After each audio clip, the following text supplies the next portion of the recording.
a reset of where we're at. There has been a concern over on the opposition side that there is some sort of a cover-up or some hiding in documents that, in redacted documents that have been submitted. And then on our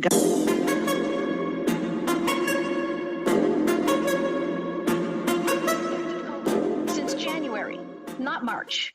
She and her colleagues have moved heaven and earth to get their customers home safe, and what do they get in return? Nothing. No support, no recognition, just dead air.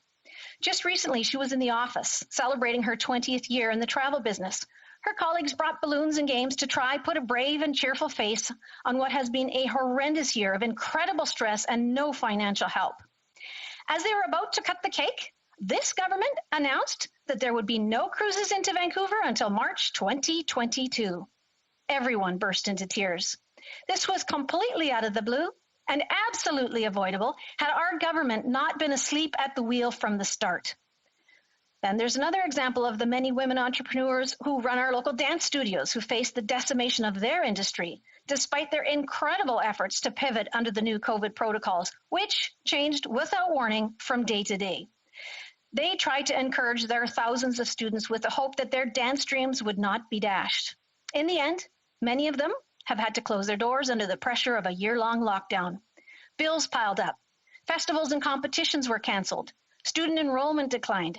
Staff moved on. Hope dwindled. This week, we're honoring these women in our communities who have fought to keep their small businesses open during a once-in-a-lifetime disaster.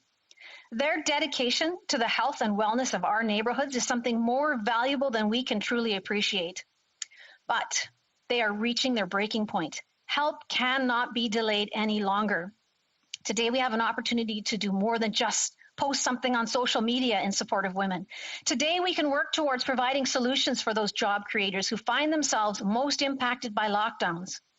Lauren Vandenberg from Restaurants Canada recently told the Finance Committee that thousands of restaurants are staring down the barrel of a gun. She said, and I quote, 2 decades of growth were erased in 2 months at this time last year. Essentially, our industry fell off a cliff and then broke both legs. The truth is we're still struggling. Prior to the pandemic, the food service sector was Canada's 4th largest employer. We directly employed 1.2 million. However, our industry lost more jobs in the first 6 weeks of the pandemic than the entire Canadian economy lost during the 2008-2009 recession. No other industry has come close to facing this level of shortfall. There are still more than 380,000 fewer jobs in the Canadian food sector than there were in February 2020. For restaurant owners and so many other small businesses, this motion for immediate sector-specific measures to help the hospitality industry can't come soon enough. People are at the end of the rope, and it's starting to fray. I can't tell you how frustrated I was yesterday to learn that our Prime Minister had the gall to virtue signal yet again with an announcement that his government's recovery plans will be crafted to help women bounce back from the shutdown. Here we are, more than a year into the pandemic, and only just yesterday we finally hear the government admit that, in fact, we are not all in this together. No, as a matter of fact, women and women entrepreneurs especially have been hardest hit from the very beginning. How is it possible that only just now it's dawning on the Liberals that they need to focus their support programs on those who have been falling through the cracks from day one? The report, which was published Monday by the Labour Market Information Council, states that women were the most severely impacted in this recession of any other income group, and to this day, they are the furthest away from recovery. Mr. Speaker, I've been shouting this from the rooftop for months. Another thing we were recently told at the Finance Committee is the average small business has taken on $170,000 in debt. That's not even bank debt. Many of these businesses are small family-run operations. They've been struggling day by day to keep the doors open.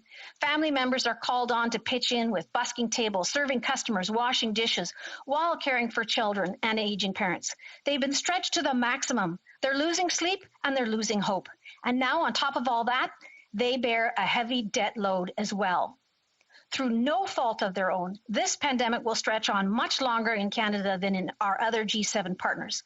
Slow vaccine procurement and a refusal to ensure a robust system of tracking and tracing has ensured that they will have to endure far longer than necessary. This government has failed miserably. Mr. Speaker, Canadian Federation of Independent Businesses stated that 1 in 6 across Canada is at a significant risk of closing. That means there could be 181,000 fewer small, independently owned and operated businesses across the country that go bankrupt or wind down permanently directly as a result of COVID and the damage sustained due to lockdown. That would represent 2.4 million Canadian private sector jobs being taken out at the same time. We need to stop the bleeding now. Businesses need certainty. They need to know what they can expect. They need to be able to plan. And then without warning, this government announces that they don't even plan to table a budget. Budgets are the most basic of planning devices that every entrepreneur knows they need to have. Without a plan, you are simply planning to fail. Mr. Speaker, this government has failed to produce a budget since 2019. That's 2 full years of spending chaos.